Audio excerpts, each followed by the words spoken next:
नमस्कार दोस्तों, आप सब कैसे हैं। आशा करता हूं कि आप सब बहुत ही अच्छे होंगे। दोस्तों, मैं आप सबका स्वागत अपने चैनल ओम साइंस फ्यूचर पॉइंट पर कर रहा हूं। दोस्तों, आज हम मैथ के अंतर्गत ज्यामिति पढ़ाने वाले हैं और दोस्तों मेरा मानना ये है कि अगर जिसका बेस मजबूत है, सिलेक्शन भी उसी के हाथों में होगा। और बेस मजबूत करने के लिए हमें एकदम बेसिक से पढ़ने की ज़रूरत है और बेसिक से पढ़ने के लिए हमें एक ऐसे टीचर की ज़रूरत है जो हमें बेसिक से एकदम एक्सप्लेनेशन के साथ पढ़ा सके। तो दोस्तों, आज हम आपको जो है एकदम बेसिक से ज्यामिति को पढ़ाने वाले हैं। अब देखिए, जैसा कि ज्यामिति के अंतर्गत हम जो है फिगर्स का अध्ययन करते हैं, 2D और 3D फिगर का अध्ययन करते हैं। और कोई सा भी फिगर हो, जैसे हमें अगर एक रेखा की बात करें, एक वक्र रेखा की बात करें, एक कोण की बात करें, तो इसकी जो मूलभूत इकाई होती है वो होती है बिंदु। ठीक है, क्योंकि बिंदु से अनगिनत बिंदुओं से ही जो है रेखा का निर्माण होता है, रेखा से कोण का निर्माण होता है। सरल रेखा, वक्र रेखा या कोई सा भी फिगर हो, उसकी मूलभूत इकाई क्या होती है? बिंदु। तो दोस्तों, आज हम अपने लेक्चर को यहीं से शुरुआत करेंगे। हम बिंदु से शुरुआत करेंगे और किसी भी आकृति को नहीं छोड़ेंगे। बस दोस्तों, आप हमारे साथ बने रहिए। और इतना कहना चाहता हूं कि यदि आप हमारे चैनल पर नए हैं तो प्लीज चैनल को जरूर सब्सक्राइब कर लीजिएगा। तो दोस्तों, चलिए शुरू करते हैं। सबसे पहले ज्यामिति के बारे में हम बता दें कि फादर ऑफ ज्योमेट्री जो हैं, फादर ऑफ ज्योमेट्री अर्थात ज्यामिति के जो पिता हैं, जनक हैं, वो हैं यूक्लिड। क्या है? यूक्लिड फादर ऑफ ज्योमेट्री हैं। ठीक है, मतलब कह सकते हैं कि ज्यामिति के ये कौन है? जनक हैं। अब जैसा कि हमने बताया कि किसी भी फिगर का अगर हमें अध्ययन करना है तो हमें उसमें सबसे पहले जानना जरूरी है कि बिंदु क्या होता है। ठीक है, हम यहाँ पर आपको बताएंगे बिंदु, रेखा, और उसके बाद जो किरण होता है, उसके बाद कोण, सारी चीजें एकदम आराम से एकदम डिटेल में। दोस्तों, यहाँ तक कि मैं ये गारंटी लेता हूँ कि अगर कोई बच्चा आज तक ज्यामिति के बारे में जरा सा भी नॉलेज नहीं रखता होगा, आज के बाद उसको 100% नॉलेज होगा। तो चलिए दोस्तों, शुरू करते हैं सबसे पहले बिंदु के बारे में। और बिंदु क्या होता है? जैसे यहाँ पर आपने क्या किया, आपने पेन को उठाया और उस पेन को अपने सामने जो भी कॉपी होगी उस पर आपने ऐसे उठा के रख दिया, अर्थात उसका पॉइंट, पेन का पॉइंट जैसे ही कॉपी को टच करेगा वहां पर तुरंत बन जाएगा एक बिंदु। जैसे कि हमने ये देखिए मार्कर लिया और मार्कर को ले जाकर व्हाइट बोर्ड से टच कराया, बस यहाँ पर बन गया एक बिंदु। थोड़ा सा हम इसे डार्क कर देते हैं ताकि आपको जो है दिखे। ये है हमारा बिंदु। ठीक है, अब सबसे पहले जान ले कि बिंदु जो है उसके पास क्या क्या होता है, क्या नहीं होता है। तो जो बिंदु होता है, ना तो इसके पास कोई बिंदु की ना तो कोई लंबाई होती है, ना कोई इसकी चौड़ाई होती है, ना ही मतलब कह सकते हैं नो लेंथ। इसके पास ना तो कोई लंबाई होती है, नो ब्रेथ, नो ब्रेथ, ये है हमारा लेंथ मतलब लंबाई, ब्रेथ मतलब चौड़ाई, और ना ही कोई इसकी ऊंचाई होती है, नो हाइट। 3 डायमेंशन होते हैं, लेंथ, ब्रेथ और हाइट। तो एक बिंदु के पास ये तीनों चीजें नहीं होती है। ना तो बिंदु की कोई लंबाई होती है, ना तो बिंदु के पास कोई उसकी चौड़ाई होती है, और ना ही बिंदु की कोई ऊंचाई होती है। ठीक है, तो ये है हमारा बिंदु। अब बिंदु से क्या बनता है? तो बिंदु से सबसे पहले जो हम बताएंगे बेस उसका, बिंदु के बाद क्या बना? तो बिंदु के बाद बना एक रेखा। रेखा कैसे बना? जब हम एक बिंदु से, जैसे मान लीजिए 2 बिंदु हैं, एक बिंदु से किसी दूसरे बिंदु को मिला देंगे तो यहां पर निर्माण हो जाएगा रेखा का। आप चाहें तो इसका डिफिनीशन, परिभाषा लिख दीजिए कि एक बिंदु से किसी दूसरे बिंदु को मिलाने से जो फिगर आपको प्राप्त होगा वो है रेखा। इसी को हम सरल रेखा भी कह सकते हैं। रेखाएं 2 तरीके से हो सकती हैं, एक सरल होता है, एक वक्र होता है। ठीक है, तो वक्र रेखाएं कैसे होती हैं? जैसे मान लीजिए कि हमारा बिंदु है, ठीक है, तो ये देखिए हमने सीधा इसको मिलाया तो ये सरल रेखा है, लेकिन अगर हम इसको थोड़ा वक्र की तरीके से ऐसे मिला देंगे तो ये हमारी क्या कहलाएगी? वक्र रेखा कहलाएगी। ठीक है, तो सबसे पहले हम यहाँ पर सरल रेखाओं की बात करेंगे। ठीक है, और सरल रेखाओं से क्या निर्माण होता है अब हम बात करने वाले हैं उसकी। ठीक है, आपने जान लिया कि सरल रेखाएं क्या है, 2 बिंदुओं को मिलाने से जो आकृति प्राप्त होती है उसे हम कहते हैं रेखा। लेकिन जब 2 रेखाएं एक दूसरे को प्रतिच्छेद कर दे तो वहां पर निर्माण हो जाता है तुरंत ही कोण का। जैसे मान लीजिए, देखिए ये एक रेखा है, और इधर से एक रेखा और आ रही है, और ये दोनों रेखाओं ने क्या किया, एक दूसरे को इस पॉइंट पर, देखिए इस पॉइंट पर क्या कर दिया, प्रतिच्छेद कर दिया। तो फिर यहां पर ये देखिए क्या बन जाएगा, एक कोण बन जाएगा। अर्थात सिंपल सी परिभाषा दोस्तों हम आपको बता रहे हैं, कोई किताबी भाषा नहीं है, एकदम सिंपल सी परिभाषा। दो रेखाओं को मिलाने से उनके प्रतिच्छेद बिंदुओं पर क्या बनता है, एक कोण का निर्माण होता है। ये है हमारा कोण। कोण को रिप्रेजेंट करने के लिए कई सारे जो है वो मतलब यूज किए जाते हैं सिंबल्स वगैरह, जैसे थीटा है, अल्फा, बीटा, गामा, कुछ भी यूज कर सकते हैं। तो फिलहाल ये यहाँ पर इतना जानिए कि दो रेखाओं को मिलाने से निर्माण होता है एक कोण का। अब हम रेखाओं के बारे में कुछ महत्वपूर्ण बिंदुओं को बताने वाले हैं दोस्तों, तो चलिए हमारे साथ सेशन में बने रहिए। तो दोस्तों हम रेखाओं के बारे में कुछ महत्वपूर्ण बातों को बताने वाले हैं, जिसमें 6 बिंदु हैं, 6 पॉइंट हैं। ठीक है, तो हम यहाँ पर पहला पॉइंट ले लेते हैं कि किसी बिंदु से होकर अनगिनत रेखाएं खींची जा सकती है। कभी कभी फिल इन द ब्लैंक्स में या जो है थ्योरी बेस्ड पर डायरेक्ट ये प्रश्न पूछ लिया जाता है कि एक बिंदु से कितनी रेखाएं खींची जा सकती हैं, तो उसमें ऑप्शन में दे देगा 1, 2, 3 या अनगिनत। तो यहाँ पर याद रखिएगा कि एक बिंदु से अनगिनत रेखाएं खींची जा सकती हैं, और कैसे ये पॉसिबल है ये हम आपको दिखा रहे हैं। जैसे मान लीजिए कि ये आपका बिंदु है, ठीक है, तो देखिए इस बिंदु से अनगिनत रेखाएं आप ऐसे खींचते रहिए, ये देखिए इस तरीके से उसी में रेखाएं खींचते रहिए। मतलब आप यहाँ पर फिक्स रेखाएं नहीं खींच सकते हैं, तो एक बिंदु से अनगिनत रेखाएं खींची जा सकती हैं।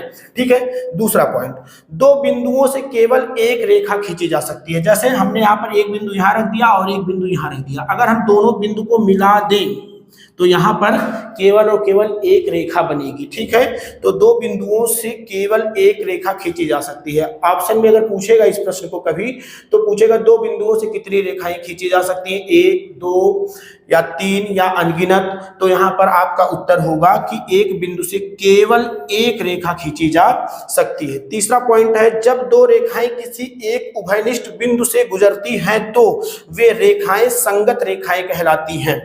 क्या कहा, रिपीट कर रहे हैं। जब दो रेखाएं, फिगर भी देखते हुए चलिए, जैसे मान लीजिए कि ये दो रेखा, एक रेखा ये है और एक रेखा ये है, ठीक है, और ये देखिए क्या है, एक उभयनिष्ठ बिंदु है। ठीक है, तो हमने क्या लिखा, जब दो रेखाएं किसी एक उभयनिष्ठ बिंदु से गुजरती हैं। कहां से गुजरती है, उभयनिष्ठ बिंदु से। देखिए ये बिंदु इस रेखा में भी आ रहा है और इस रेखा में भी ये बिंदु आ रहा है। अगर हम इसका नाम रखें तो ओ, यहां पर नाम दे देते हैं इसका ए, यहां पर नाम दे देते हैं इसका बी। ठीक है, तो यहां पर देखिए ये ओ, ये क्या है, बिंदु ओ जो है यहां पर उभयनिष्ठ है। बिंदु ओ उभयनिष्ठ बिंदु है। उभयनिष्ठ बिंदु इसलिए है क्योंकि ये ओए में भी इंक्लूड है और जो है ओबी में भी इंक्लूड है। तो वही हमने कहा कि जब दो रेखाएं किसी एक उभयनिष्ठ बिंदु से गुजरती हैं तो वे रेखाएं संगत रेखाएं कहलाती हैं। अर्थात ये दोनों रेखाएं क्या कहलाएंगी, संगत रेखाएं कहलाएंगी एक दूसरे की। अर्थात ओए की संगत रेखा ओबी है और ओबी की संगत रेखा ओए है। साथ ही साथ दोस्तों अभी हमने बताया था कि इस तरीके से जब दो रेखाएं एक दूसरे को प्रतिच्छेद करती हैं तो यहां पर कोण का भी निर्माण हो जाता है। अब ये 3 पॉइंट है, 3 पॉइंट और है, चलिए उसके बारे में बताते हैं। तो देखिए चौथा पॉइंट है, जब दो रेखाएं एक बिंदु से गुजरती हैं तो एक दूसरे को प्रतिच्छेद करती हैं। अर्थात देखिए ये मान लीजिए एक रेखा ऐसे जा रही है और कोई एक रेखा यहां से आ रहा है। ठीक है, जब दोनों रेखाएं एक बिंदु से गुजरती हैं तो एक दूसरे को प्रतिच्छेद करती हैं। अर्थात यहां पर देखिए पॉइंट ओ पर क्या कर रही है, एक दूसरे को प्रतिच्छेद कर रही है। मान लेते हैं ये एक रेखा ए बी है और एक रेखा ये क्या है, सी डी है। तो ये दोनों रेखाएं अर्थात रेखा ए बी और रेखा सी डी, ये दोनों रेखाएं प्रतिच्छेदी रेखाएं कहलाएंगी, इंटरसेक्टिंग लाइन कहलाएंगी। और साथ ही साथ अगर इनका पूछ लिया जाए कि प्रतिच्छेद बिंदु क्या होगा अर्थात इंटरसेक्टिंग पॉइंट क्या होगा, तो इनका इंटरसेक्टिंग पॉइंट होगा पॉइंट ओ। ठीक है, बिंदु ओ। इसके बाद देखिए 5वां पॉइंट है, जब दो रेखाएं एक सीधी रेखा में खींची जा रही हैं तो उनके बीच की दूरी हमेशा समान रहती है तथा वे रेखाएं एक दूसरे के समांतर कहलाती होती हैं। लेकिन यहाँ पर इस पॉइंट को याद रखिएगा, जब दो रेखाएं एक सीधी रेखा में खींची जाती हैं, क्योंकि दो रेखाएं तो आप ऐसे भी खींच सकते हैं, सीधी रेखा में थोड़ी नहीं होगी, लेकिन हमने क्या कहा, जब दो रेखाएं एकदम सीधी रेखा में, लाइक इस तरीके से मान लीजिए कि ये एक रेखा है, जिसका नाम है AB, और ये एक रेखा है जिसका नाम है CD। तो ये दोनों रेखाएं क्या है, एक सीधी रेखा में खींची जा रही हैं, तब क्या होगा, इनके बीच की दूरी सब जगह समान होगी। ठीक है, ऐसे रेखाओं को हम क्या कहते हैं, समांतर रेखाएं कहते हैं, पैरेलल लाइन कहते हैं। जैसे उदाहरण के तौर पे आप देख सकते हैं रेल की पटरी। इसके बाद हम 6वां पॉइंट की बात करते हैं। तो जब दो रेखाएं एक दूसरे के साथ समकोण बनाती हैं तो वे एक दूसरे के लंबवत रेखा होती हैं। जैसे यहाँ पर देख लीजिए कि जब दो रेखाएं एक दूसरे के साथ समकोण बनाती है, जैसे मान लीजिए एक रेखा ये AB है और ये जो है एक रेखा है CD, और ये एक दूसरे के साथ अगर समकोण बना रही है अर्थात 90 डिग्री का एंगल बना रही हैं, तो यहाँ पर एक दूसरे की क्या होंगी, ये परपेंडिकुलर लाइंस होंगी, लंबवत रेखाएं होंगी। और इसमें कहेंगे क्या कि रिप्रेजेंट करने का तरीका कि CD is perpendicular to AB।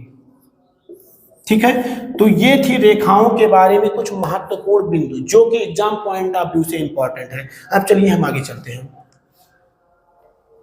अब देखिए हम बात करते हैं कोण की। तो कोण क्या होता है, दो रेखाओं के मध्य झुकाव को कोण कहते हैं। ये एक किताबी भाषा है, ठीक है, और कोई ज्यादा टफ भी नहीं है। मतलब दो रेखाएं हैं और उनके मध्य जो झुकाव होगा, ठीक है। जैसे देखिए एक रेखा OB है और OA का क्या है, इस पर एक झुकाव है, तो इस झुकाव को हम क्या कहेंगे, यहाँ पर देखिए कोण कह सकते हैं। तो दो रेखाओं के मध्य झुकाव को कोण कहते हैं, ठीक है। और कोण को हम डिनोट करते हैं थीटा से, अल्फा, बीटा, गामा, ईटा, जिससे भी रिप्रेजेंट कर लीजिए, ठीक है। ये एक कांस्टेंट है, तो किसी से भी आप रिप्रेजेंट कर सकते हैं। मापन की बात कर ले तो कोणों को किस किस में मापा जाता है, तो कोणों को दो चीजों में मापा जाता है, एक तो डिग्री में और एक रेडियन में। तो डिग्री में किस तरीके से मापा जाता है, जैसे हम कहते हैं ना कि 90 डिग्री, 45 डिग्री। और एक चीज जान लीजिए, जैसे कभी कभी कोण को इस तरीके से लिखा जाता है, जैसे x के ऊपर देखिए 0 बनाया हमने तो डिग्री हो जाएगा, y के ऊपर एक डैश हमने किया तो ये हो गया y मिनट, और z के ऊपर हमने डबल डैश किया अर्थात इसको कहेंगे z सेकंड। तो इस तरीके से x degree, y minute, z second, इस तरीके से हम डिग्री को रिप्रेजेंट करते हैं, कोण को, ठीक है। तो यहाँ पर देखिए हमने कुछ मापन लिखा है इसका, उसको भी अपने दिमाग में बैठा लीजिएगा कि 1 डिग्री बराबर कितना होता है। तो 1 डिग्री बराबर होता है 60 मिनट और 1 मिनट बराबर होता है 60 सेकंड। रिप्रेजेंट करने का ये तरीका है, एक डैश लगाएंगे तो मिनट, डबल डैश लगाएंगे तो सेकंड में हो जाएगा। इसके बाद हम रेडियन की बात कर लेते हैं।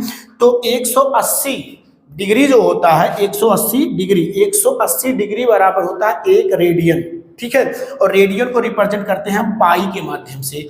तो यहीं पर अगर हमें 180 डिग्री 1 रेडियन के बराबर होता है, तो 1 डिग्री किसके बराबर होगा, तो 1 डिग्री बराबर होगा पाई बटे 180 डिग्री। इस तरीके से कभी कभी दे दिया जाता है कि बताइए 45 डिग्री कितने रेडियन के बराबर होता है। तो क्या करेंगे, जब 1 डिग्री इतने रेडियन के बराबर होता है पाई बटे 180 के, तो 45 निकालना है, तो आप क्या करेंगे 45 से मल्टीप्लाई कर देंगे, ठीक है।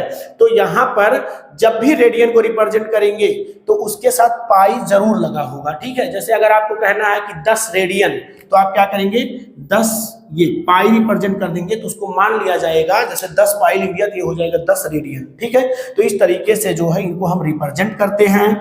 और ये था कोणों के बारे में। अब आइए हम आगे बात करते हैं कि हमने इस पॉइंट को यहाँ पर लिख दिया है कि डिग्री को रेडियन में बदलने के लिए पाई बटे 180 से गुणा करते हैं, तथा रेडियन को डिग्री में बदलने के लिए 180 बटा पाई से गुणा करते हैं। जिसका हम एक उदाहरण लेकर यहाँ पर समझा दे रहे हैं। जैसे उदाहरण के तौर पर हमें जो है यहाँ पर दिया गया है 360 डिग्री, वो कह रहा है कि इसे जो है रेडियन में बदल दीजिए। तो हमने क्या बताया, रेडियन में बदलने के लिए आप क्या करेंगे, पाई बटा 180 से गुणा कर दीजिए। तो देखिए 0 से 0 कैंसिल हो जाएगा, 18 दूनी 36, तो ये आ जाएगा 2 पाई अर्थात 2 रेडियन हो जाएगा। इसको क्या पढ़ेंगे, 2 रेडियन, 2 रेडियन, ठीक है। तो 360 डिग्री किसके बराबर होता है, 2 रेडियन के बराबर होता है। यहीं पर मान लीजिए कि आपका 3 रेडियन है और इसे हमें जो डिग्री में कन्वर्ट करना है, तो फिर किससे गुणा करेंगे, 180 बटा पाई से गुणा करेंगे। यहाँ से देखिए पाई पाई कैंसिल हो जाएगा, 18 3 54, 540 डिग्री आ जाएगा। कभी कभी ये जो है प्रश्न एग्जाम में पूछ लिए जाते हैं, ठीक है दोस्तों। आज के लिए इतना ही है। हम यही कहना चाहते हैं कि यदि आपको लेक्चर अच्छा लगा हो तो आप हमसे जुड़ जाइए, बेल आइकन को जरूर प्रेस कर दीजिएगा, लाइक कर दीजिए सेशन को। और दोस्तों हम आगे का बता दे रहे हैं कि हम क्या बताने वाले हैं, आगे हम कोड़ों के बारे में बताने वाले हैं पूरा एकदम डिटेल, ठीक है। तो आप दोस्तों हमसे जरूर जुड़ जाइए, क्योंकि ये सेशन जो चल रहा है ये एकदम बेसिक से चल रहा है, ताकि आपको अभी तक जो अच्छे से नॉलेज बेसिक रूप में नहीं प्राप्त हो पाया है वो हम चाहते हैं कि आप लोगों को प्राप्त हो जाए। थैंक यू दोस्तों।